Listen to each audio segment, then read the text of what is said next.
there is a difference between cultural appropriation, or just appropriation, and misappropriation.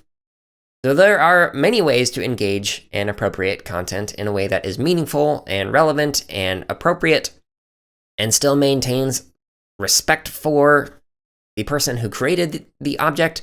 And then there are ways to do it in problematic ways. So I'm not going to get into a rant on my thoughts about the misuse of cultural appropriation and misappropriation, but just know that the way that Jenkins and the other authors are describing this are not how most people describe appropriation nowadays.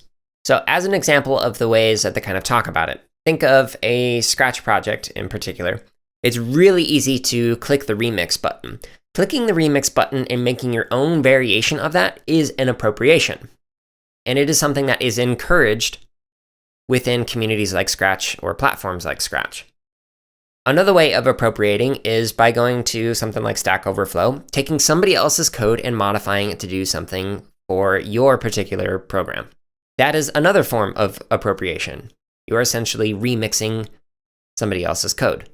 If we think about this outside of computer science, one of the easy ways that you can think of appropriation is in music. So I did a paper in my master's on appropriation that was involved in rap and how the many sampling techniques and remixing techniques take little snippets of sounds or beats or melodies or whatever and applies it in some kind of a new context and combines it with other artists. So it's a way of basically paying homage to musicians who have came before the artists and taking some of their ideas and remixing them in a new way or appropriating them in a new way.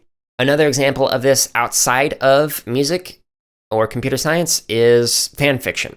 So fan fiction is basically when people take some kind of a work of fiction and they create side stories or side paths related to it. So they build off of it. So for example, in Harry Potter, there's fan fiction around that where people will take the characters within the world of Harry Potter and will make their own side stories for like Ron or for Harry or for whoever that they really like. This is a form of appropriation that the authors are talking about. Now, tying this back again into computer science, we can use appropriation in the classroom. So for example, if kids are really into a particular anime or a particular video game or work of fiction, we can essentially engage in our own version of fan fiction through like storytelling in platforms like Scratch or creating a game based off of a game, etc. These are all forms of appropriation that we can engage in computer science classes. This excerpt of the CSK8 podcast is from episode number 60, which is titled Confronting the Challenges of Participatory Culture.